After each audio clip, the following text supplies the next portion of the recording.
afternoon. I'm speaking with Mr. William Brohn, very distinguished composer and arranger for Broadway and recipient of the Distinguished Alumni Award from Michigan State University. He was always also the keynote speaker, right, for the graduation. Yeah, commencement. In 95. We've been very lucky to have Mr. Brohn write a work for the Verdehr Trio. I Got Variations. It's based on music of George Gershwin.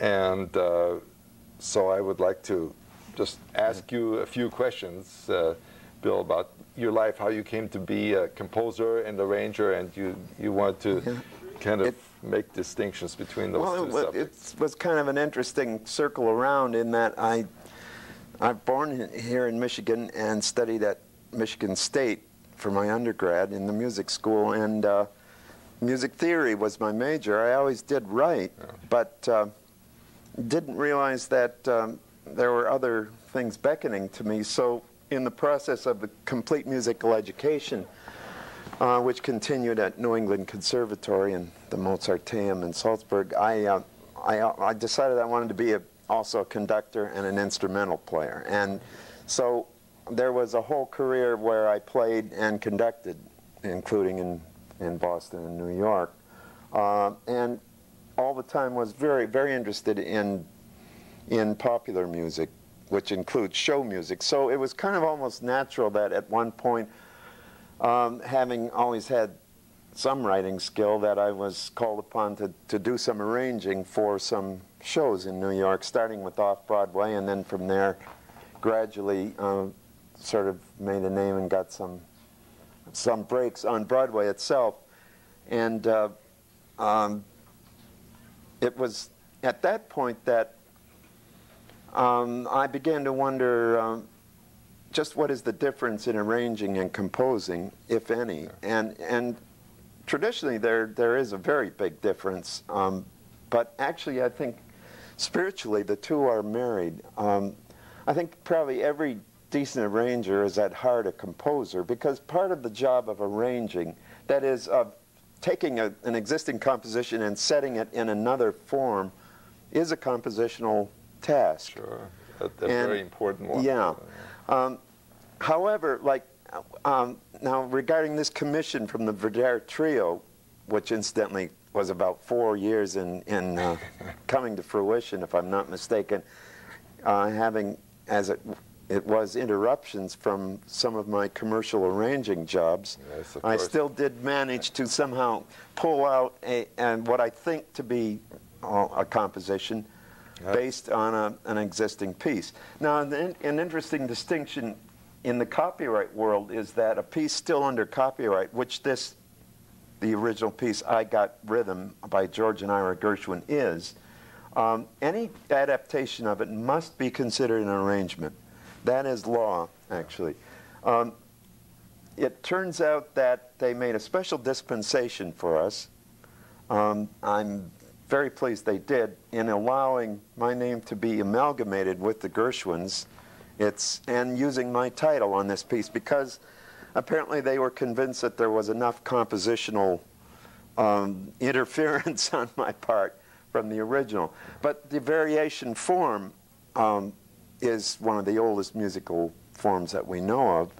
And as a matter of fact, jazz, as we know it, the jazz player is in a sense really improvising, that is, playing without writing down variations on a given tune. Mm-hmm. So it was kind of natural that the idea emerged from this very intriguing piece by George Gershwin. What if one were to do variations on it and move it on beyond and into something perhaps a little more esoteric? I don't know. But curiously enough, I then discovered that Gershwin had himself written a set of variations on I Got Rhythm.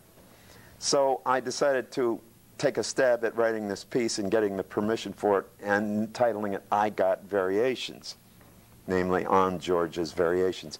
But it'd be quite interesting if we had a couple of minutes just to hear a very rare recording that exists. It's archival, but it is commercially available, of George Gershwin himself on a 1930 32 or 34 radio broadcasts playing the entire set of variations and talking about them. We wouldn't have time for it all. But I think they have it up, the track up now, and if we could just listen to, this is George Gershwin himself in a 34 radio broadcast. Tonight I'm going to play you my latest composition, which I wrote a few months ago down in Palm Beach, Florida. This is a composition in the form of variations on a tune, and the tune is I Got Rhythm. I think you might be interested to hear about a few of the variations we're going to play. After an introduction by the orchestra, the piano plays the theme rather simply. Now that's Gershwin playing. Like that. The first variation is a very complicated rhythmic pattern played by the piano while the orchestra takes the theme. Against that, the orchestra fits in the tune. The next variation is in waltz time, and the third is a Chinese variation in which I imitate Chinese flutes played out of tune, as they always are, like this. A bit politically incorrect now. Next, the piano plays the rhythmic variation in which the left hand plays the melody upside down, while the right plays it straight on the theory that you shouldn't let one hand know what the other is doing, like this.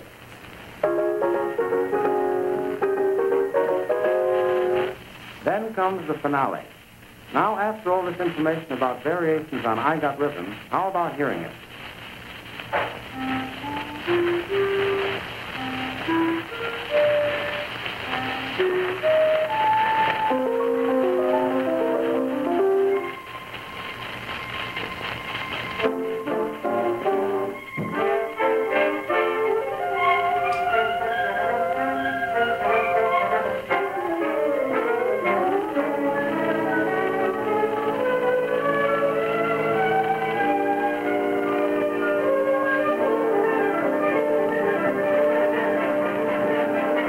And the theme. Well, anyway, it goes on for some 13 minutes, I think. It's a lovely piece, but it doesn't quite exploit, for me, all that piece implies. I first encountered that piece, well, actually years ago, when playing in some dance bands and whatnot. It was really known as a standard at one time. And did people improvise? They did. It was a very big jazz improv piece. And Gershwin set the path for that himself by providing us with improvisation on it, even before he wrote this set of variations for the radio broadcast. But I thought, wouldn't it be interesting if we used that as a point of departure, namely that orchestral introduction, which I then adapted for your trio. Right.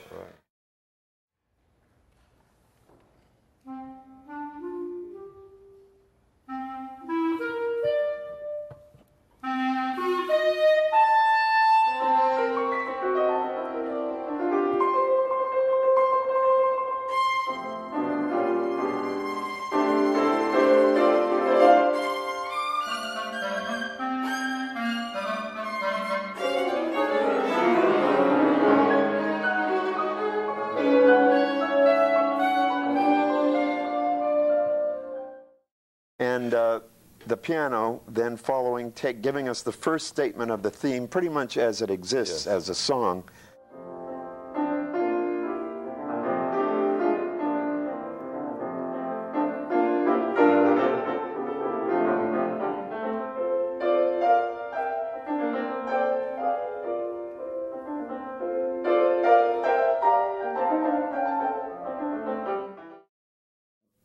Then proceed into our own set of variations with just some small interpolation. There's a piano cadenza that's from the original part of a piano cadenza, and the very ending there's a figuration chromatics in the contrary motion in the piano, which also is from the original, and the rest is all superimposed over. Yeah. So I mean, this really, in this piece, you really are more of a composer. Well, I'm certainly, I mean, you're the composer after taking the theme. I suppose. A very interesting story, if you have a minute, about how Gershwin ended up playing those radio shows. Yeah. At the time, he was composing Porgy and Bess, and it was the Depression, and there wasn't much money around to get a production on, but he did finally have a production with the proviso that he must himself provide the copy job for the entire opera. Wow. And even in the 1930s, that was an expensive project, an enormous project. I mean, what's that, a 2.5, 3-hour opera? So he chose to sell himself to the radio stations in New York on a series called Music of Gershwin, and another one he appeared on Rudy Valley's The Fleischmann Yeast Hour. Huh. And he took the proceeds from that to pay the copyists to copy Porgy and Bess. Amazing. So it's... Speaking of that, you put in a little bit of summertime, a theme in the variations.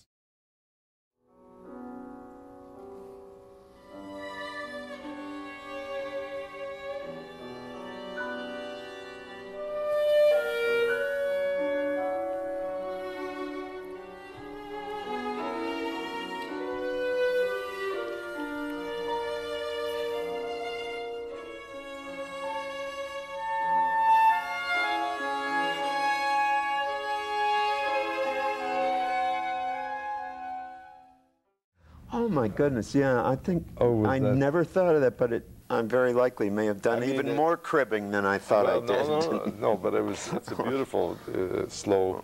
Oh yes, well, I used it. It's not a direct quote. Right, but it is spiritually aligned to that. That's absolutely right. It happens to be who could ask for anything more. It's that final part of the phrase. Yeah.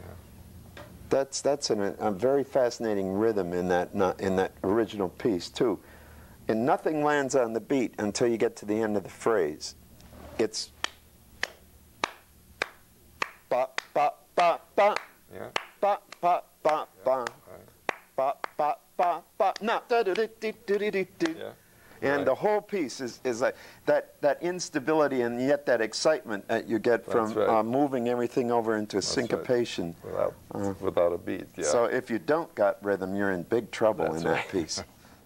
That's right.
Can you mention a few of the shows that you've been working on? I know you did some of the Gershwin revivals. Yes, I did Crazy for You. In fact, this number, I Got Rhythm, was highly featured in that.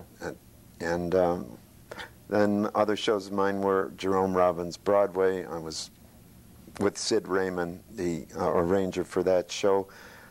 Miss Saigon, Secret Garden, then Ragtime, which is still playing in New York. And also did a few shows in London, Miss Saigon. Carousel, which started over there. This recent revival of Carousel, and Oliver, which is coming over only to Toronto this year, and Oklahoma last year, which is not coming over. Now, just for my own curiosity, when you worked on something, say something like Oklahoma, did you simply work on the orchestration, or did you work on the form or the cutting? No, not the form. In the case of Oklahoma, the actual only serious changes made to the original were this choreography.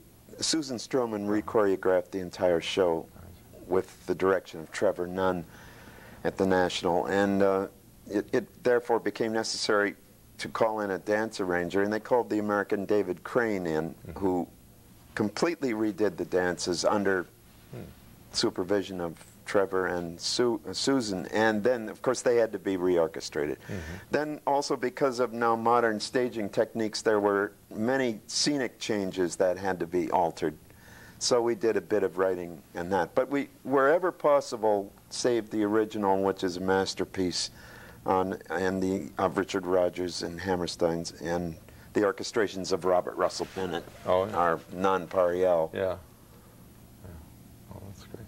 And I was also curious, do you, what is your main instrument? Is it piano? I know you studied bass also. That's right. Bass ended up being my main instrument. But you play the piano. I started on piano as a kid and studied it here at Michigan State, and then organ, and then more piano and organ later, but concentrated on the bass then, and ended up playing that symphonically.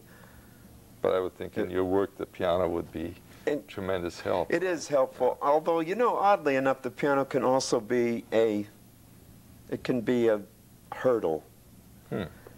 If you're orchestrating, for example, and you've got a job on a deadline, and most of the time it is an unbelievable deadline, the piano can actually slow you down. I try to work away from it as much as possible. That, for me, is more of a task than it would be for someone with perfect pitch. I do not have it. But it forces me, therefore, to make the relative pitch a lot stronger and to rely on the inner sound. And the other thing about the piano is if you're orchestrating, it takes you away from the colors that you should be hearing in your head. The instruments that you are writing for are not the piano. Yeah, sure. And there's an enormous difference in hearing an E-flat chord on the piano and hearing it voiced in, say, a French horn section or in the strings. And therefore, whenever possible, I work away from the piano. Well, that's interesting. It's better for me, too, since I have largely 10 thumbs these days. Writer's cramp, you know. Boy. No, well, our piece, our trio is scored so beautifully, and I mean, I think it's a wonderful shape too. But everything sounds so well. It does, and of course that's your business. But I really shall great. Look forward greatly to hearing it. Well, I'm in the best of hands, I think, with your group. Well, thank you. Have not yet heard it as of this taping. That's right. And except up here. We're hoping he'll let us play it again once he hears it. I would fondly look forward to that. Well, thank you very much, Bill, and it's been a privilege.